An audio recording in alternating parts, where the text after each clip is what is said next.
Faut quand même qu'on parle de ce sujet un jour ou un autre. Salut à tous, ici Reg et bienvenue dans la vidéo où on va parler de est-ce que Netflix sort beaucoup trop de séries pour adolescents et est-ce que ça devient un problème pour la plateforme et pour vous. Je vous ai demandé sur Instagram et sur Twitter est-ce que vous pensez que Netflix sorte beaucoup trop de séries pour adolescents et vous avez voté en majorité oui. On va donc se poser la question en vidéo en commençant par définir vraiment ce que c'est une série pour adolescents. Donc premièrement, c'est une série où la majorité des acteurs sont interprétés souvent par des adultes mais ils jouent des adolescents, si possible dans un contexte d'adolescents, c'est-à-dire le lycée, ce qui est grosso modo 98% des séries pour adolescents de la plateforme, le lycée étant le lieu sûrement le plus présent de la plateforme. Ensuite, je considère aussi non pas totalement comme séries pour adolescents, mais les séries qui ont une envergure beaucoup plus légère que ça devrait être dans la réalité des séries à tendance pour adolescents. Par exemple, Lucifer, je trouve que ça aurait pu être un concept beaucoup plus sombre dans la réalité, mais ils ont fait une approche beaucoup plus proche de l'audience vraiment jeune adulte adolescent, et je considère entre guillemets évidemment Lucifer comme une sorte de variante à la série pour adolescents. Parce que clairement ce n'est pas une série qui est destinée à des audiences de trentenaires, quarantenaires par exemple. Maintenant la vraie question qu'il faut se poser, c'est d'où vient vraiment cette impression qu'on a sur le fait qu'il y a trop de séries pour adolescents. La première est évidemment la plateforme. Pour ne citer que les séries produites par Netflix, on a évidemment Elite, 13 Reasons Why, Sex Education, The Society, Sabrina, Insatiable, Mortel, Daybreak, The End of the Fucking World,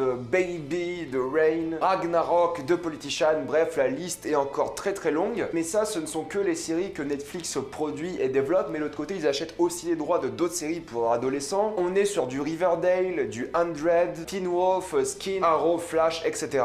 Même si beaucoup vont dire que ces deux derniers sont pas pour adolescents, je les considère vraiment à grosse tendance pour adolescents. Ensuite, il y a les séries comme La Casa de Papel, Lucifer ou même You, dont la cible sont les adolescents et les jeunes adultes. Encore une fois, il n'y a rien de péjoratif ou ce n'est pas une critique que je vous fais à vous pour le fait d'apprécier des séries pour adolescents, de regarder, etc. Moi-même, parmi les séries que j'ai citées aujourd'hui, j'en apprécie quand même pas mal. Il y en a même que j'aime beaucoup, donc il n'y a rien vraiment de négatif par rapport à ça. J'essaie juste de faire un constat sur ce contexte, sur ce genre de séries télé sur la plateforme. Évidemment, ça, ce n'est que l'aspect que vous remarquez tous les jours. C'est vraiment quand vous lancez Netflix, vous vous dites ah, encore une série pour adolescents, mais il faut savoir que le Netflix de tout le monde est adapté à la personne. Un truc marrant, c'est qu'une fois je suis allé sur Netflix de ma petite sœur et j'ai juste vu du rose partout, mais partout, des trucs pour ados, des trucs de filles, des trucs vraiment voilà qui sont ciblés pour elle. J'ai ensuite relancé mon Netflix est noir. Il y a du fantastique, de la fantasy, des documentaires, des trucs de drogue, de cartel, de violence, de drame, de tristesse, bref. Le Netflix de ma petite sœur, c'est mon petit poney, mon Netflix à moi, c'est vraiment la liste de Schindler, c'est horrible. Mais ceci ne change pas le fait que la page d'accueil, il y aura souvent du contenu qui sera beaucoup plus général pour tout le monde. Et donc des séries populaires pour adolescents vont quand même ressortir sur votre fil Netflix, quoi qu'il arrive, je pense. Maintenant, pour parler de la deuxième chose qui me donne vraiment l'impression qu'il y a beaucoup de contenu pour adolescents sur Netflix, on va parler du marketing. On va commencer sur Twitter parce que je trouve que le Twitter de Netflix est plutôt bien géré pour plusieurs raisons. Premièrement, parce que c'est Twitter, du coup, t'as moins l'impression de voir des gros trucs apparaître tout le temps. Un tweet de Netflix, il sera vraiment dans une vague de cinquantaines, de centaines de tweets, mais complètement différents en fonction de ce que vous suivez. Donc, je trouve qu'un tweet aura moins d'impact, par exemple, qu'une publicité Facebook, qu'un post Instagram. Et le truc, c'est sur Twitter, j'aime bien ce que le community manager fait pour deux raisons. Il y a un truc qui me plaît et qui à la fois me fait un peu peur, c'est que Netflix est évidemment une corporation internationale milliardaire, mais de l'autre côté, c'est que le community manager de Netflix, il donne l'impression que c'est ton grand frère. Et ça marche extrêmement bien pour eux. Netflix France, je crois vraiment que c'est l'un des comptes qui évolue le plus en France, si ce n'est pas le premier en termes d'évolution d'abonnés. C'est l'un des comptes qui a le meilleur ratio d'interaction abonnés-post au monde. C'est clair et net que d'un point de vue statistique, ce compte est un véritable succès. Et de l'autre côté, le compte Twitter joue vraiment la case grand frère parce qu'il répond souvent aux commentaires des gens, même si des fois font un self-control assez ahurissant pour ne pas devenir fou. Respect d'ailleurs parce que des fois t'as envie de mettre des claques à certaines personnes qui posent des questions qui n'ont rien à voir avec le post, mais il répond à des questions, il fait de la prévention, c'est vraiment le grand frère qui te protège, qui te fait attention à toi, et c'est ça qui fait peur parce qu'au final ça reste une corporation, ça reste une entreprise milliardaire, et ça fait un peu peur. Vraiment la distinction symbole grand frère et la corporation, c'est un truc que j'aime et j'aime pas à la fois. Mais ce que j'aime bien sur cette plateforme en tant que série, en tant que film, c'est qu'il va autant recommander des films d'animation, des documentaires, des films de Martin Scorsese, autant que recommander 13 Reasons Why. Donc je trouve qu'il y a un bon équilibre sur Twitter, et encore une fois l'impact d'un tweet est moins important je trouve en termes de visibilité que l'impact d'un post Instagram. Et pour revenir au truc d'Instagram, je pense pense que déjà c'est pas les mêmes personnes qui gèrent les deux comptes parce qu'il n'y a pas la même ligne éditoriale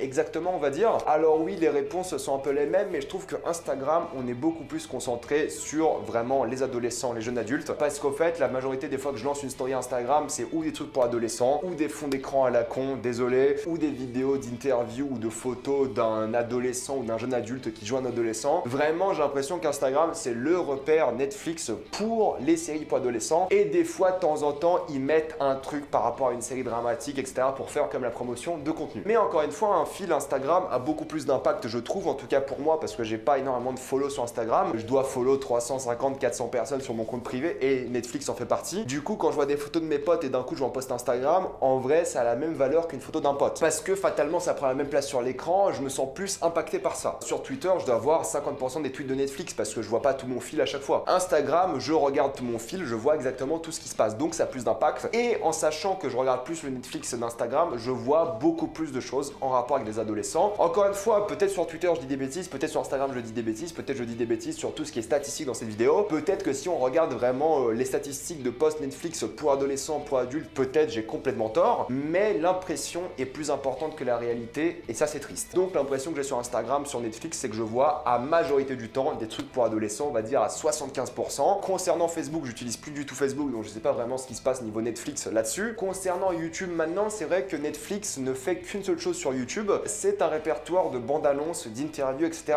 Donc forcément, trouver ce qui t'intéresse là-dedans, c'est impossible. Être abonné à Netflix France, je trouve que c'est horrible pour ton fil d'actualité YouTube. Personnellement, je suis pas abonné et je vais sûrement jamais m'abonner parce que j'ai pas la patience de regarder des dizaines, de centaines de vidéos chaque mois, de bandes annonces, d'interviews, de contenu qui pour la majorité des fois ne m'intéressent même pas. Donc YouTube, je trouve que c'est un outil marketing très peu développé et qui aurait pu être beaucoup plus intéressant. Peut-être une chaîne YouTube Netflix avec des trucs plus spécifiques qui peut plaire à tout le monde. Là, ils balancent tout dans toutes les versions différentes. C'est vraiment indigeste. Du coup, je trouve pas que c'est un bon outil marketing pour donner une impression de ce qui se passe sur la plateforme. Ce qui est vraiment paradoxal parce qu'ils mettent littéralement tout ce qui se passe sur cette plateforme. Mais encore une fois, en fonction des régions, il n'y aura pas autant d'interviews d'une série française que d'une série allemande, c'est une évidence. Du coup, ça reste encore très localisé. Et le Netflix France, mis à part pour les gros trucs, les grosses séries, ne m'intéresse pas vraiment. Maintenant, dans la rue, c'est vrai que le marketing, c'est aussi dans la rue, c'est aussi de plein de versions différentes. Mais quand j'étais en France et à Paris et à Lille, je voyais du marketing, encore une fois, en majorité pour des séries pour adolescents. Du moins, c'est l'impression que j'avais quand je me baladais dans les deux villes. Là, en Pologne, pour mon Erasmus, c'est vrai que j'ai pas vu une seule affiche à Cracovie d'un truc pour adolescents. Peut-être tout simplement parce que ça marche beaucoup moins en Pologne. Et la vérité, c'est que j'ai vu que des affiches pour 2-3 trucs ici, dont The Witcher, parce que c'est quand même le pays d'origine de la licence. Et les deux papes, j'en ai vu beaucoup parce que quand même, Jean-Paul II, c'est l'une des figures les plus importantes pour la Pologne. Il parle un peu de Jean-Paul II dans le film Les deux papes. Et surtout que la Pologne est un pays extrêmement religieux. Alors qu'en France, j'ai plus eu l'impression de voir des trucs pour adolescents. Encore une fois, c'est extrêmement empirique, c'est que mon impression à moi. Et niveau statistique, je ne sais pas si c'est vrai ou pas. Je pense que c'est assez indéniable aujourd'hui qu'on a un peu tous l'impression qu'il y a plus de contenu pour adolescents sur les réseaux sociaux que de contenu dramatique pour adultes. Et ça se remarque un peu partout. Donc on aimerait évidemment que Netflix parle un peu de tout. Il y a beaucoup plus de mèmes sur 13 Reasons Why que sur Narcos. À moins vraiment que sur une série qui n'est pas pour adolescents comme The Witcher, qui a un succès fou en France et qui soit beaucoup mis en avant, mais c'est assez rare, sauf pour les gros succès. Mais je pense que c'est dû à plusieurs choses. Bien sûr qu'il y aura plus de mèmes sur une série pour adolescents, parce que les adolescents seront beaucoup plus influençables à des blagues, à des mèmes que des adultes. Donc je pense que ça joue énormément, et je pense aussi que c'est plus facile de partager du contenu qui est destiné à tout le monde que du contenu ultra violent comme la prochaine saison de Narcos. Donc je pense qu'ils focalisent beaucoup plus leur audience sur l'âge d'internet, sur l'âge de qui va aimer les mèmes, sur l'âge de qui va aimer les blagues, etc. Et je pense que ça fait toujours plus belle image de faire un livre sur Sex Education plutôt qu'un livre sur Narcos. Et oui, vous avez compris que j'ai le seum que Narcos ne soit pas autant mis en avant que les autres séries pour adolescents Netflix. Mais un truc qui m'intéresse énormément par rapport au Netflix France et au compte Twitter des autres Netflix, c'est qu'en France, on a un seul compte Twitter et puis c'est tout. À Netflix France, peut-être le service client Netflix, j'en sais rien. Mais si tu regardes les comptes internationaux en anglais de Netflix, ils ont Netflix Film, ils ont Netflix Is a Joke, ils ont Netflix NX, ils ont Netflix Documentaire, je crois. Donc si tu suis ces comptes-là sur Twitter, tu n'auras que le contenu fantastique sur NX, tu n'auras que le contenu comique sur Netflix Is a Joke, tu n'auras que le contenu cinématographique sur Netflix Film, etc., etc. Donc en France, on a l'impression qu'il y aura beaucoup plus de séries pour adolescents parce qu'il n'y aura qu'un seul compte, alors que les versions internationales de tous ces comptes Netflix, ils parlent d'un sujet bien spécifique. Donc je vous invite à suivre énormément d'autres comptes Twitter internationaux parce qu'il y a beaucoup plus de trucs spécifiques. Mais le problème de ça, c'est que ça reste extrêmement américanisé. localisé. Donc ça sera toujours un truc par rapport aux États-Unis. Il y aura peu de contenu qui sera genre présenté de pays européens, de pays sud-américains, etc., etc. Oui, c'est spécifique, mais c'est spécifique très occidental, très américain. C'est pour ça qu'ils ont un compte Twitter pour chaque pays, comme ça ils localisent. Mais du coup, le problème de ces comptes-là, c'est qu'ils sont pas du tout spécifiques et t'as l'impression qu'ils mettent du fourre-tout partout pour plaire à la démographie du pays. Et c'est normal, je comprends, c'est marketing, c'est du business. Mais c'est vrai que du coup, t'as une impression un peu biaisée de la plateforme. Et je me suis dit, le marketing c'est marrant, mais on va essayer de mettre des chiffres sur ça, on va essayer de voir un peu la gueule que ça a. Donc je suis allé sur Netflix, je suis allé dans la catégorie série en haut à gauche, j'ai tapé sur genre et j'ai tapé pour adolescents. Et là c'est vrai qu'il y a quand même pas mal de séries pour adolescents, j'ai regardé à vue d'œil, il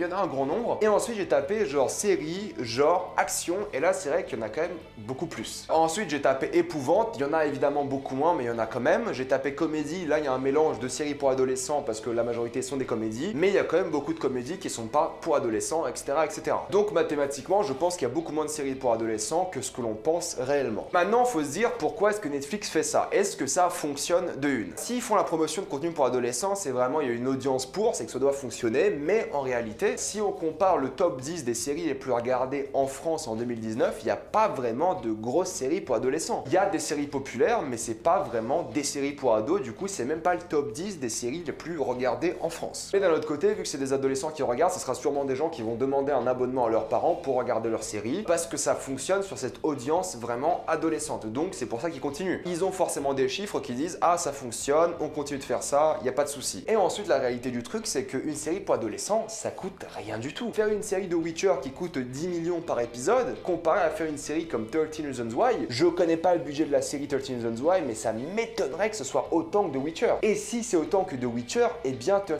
Reasons Why est une blague. Donc soyez réalistes et dites-vous une seule chose, imaginez vous avez un produit qui coûte vraiment pas cher à faire et que vous vendez à plein de personnes qui kiffent ce produit, même si c'est pas un best-seller, ça reste l'un de vos produits les plus rentables. Maintenant, prenez un produit qui, avec un peu de chance, sera peut-être un best-seller. The Crown, par exemple. En France, c'est pas un best-seller, c'est sûrement la série la plus chère de Netflix. Altered Carbon, ça a dû coûter une fortune, c'est pas un best-seller. Donc, au lieu de faire un Altered Carbon qui aura un succès moyen, médiocre, faites 5 séries pour adolescents qui auront un succès correct, voire bon. Mais encore une fois, 5 séries qui, en tant qu'abonnement, te rapportent plus chacune que Altered Carbon, évidemment tu as privilégié ce côté-là. Et c'est vraiment dommage, vraiment c'est ça le problème, c'est que quand ils font de bonnes séries pour adultes, ils font vraiment de bonnes séries pour adultes. Mais t'as l'impression que c'est noyé dans cette soupe à séries pour adolescents. Mais le pire pour beaucoup de personnes et la frustration qui arrive là aussi, qui est importante, c'est que lorsqu'une série comme The OA se fait annuler et que 13 Reasons Why ça a 4 saisons, tu te dis bordel. Vraiment, tu dis qu'une série que moi j'aime pas du tout, je l'ai dit plein de fois, je déteste cette série de The OA, mais je préfère 100 fois voir une série comme The OA et avoir une nouvelle saison qu'une série comme The Order. Alors que The Order, j'ai trouvé ça vraiment kitsch mais sympa, tu vois, pour vous dire. Donc je trouve qu'au niveau créatif, c'est beaucoup mieux de renouveler une série comme ça qu'une série banale pour adolescents. Donc forcément, quand tes séries préférées se font annuler au bout de la 3e, 4e saison et une série pour ados se fait renouveler, t'as forcément la haine, c'est évident. Mais pour moi, la grosse frustration par rapport aux séries pour adolescents ne vient pas du tout de cet élément-là, mais du fait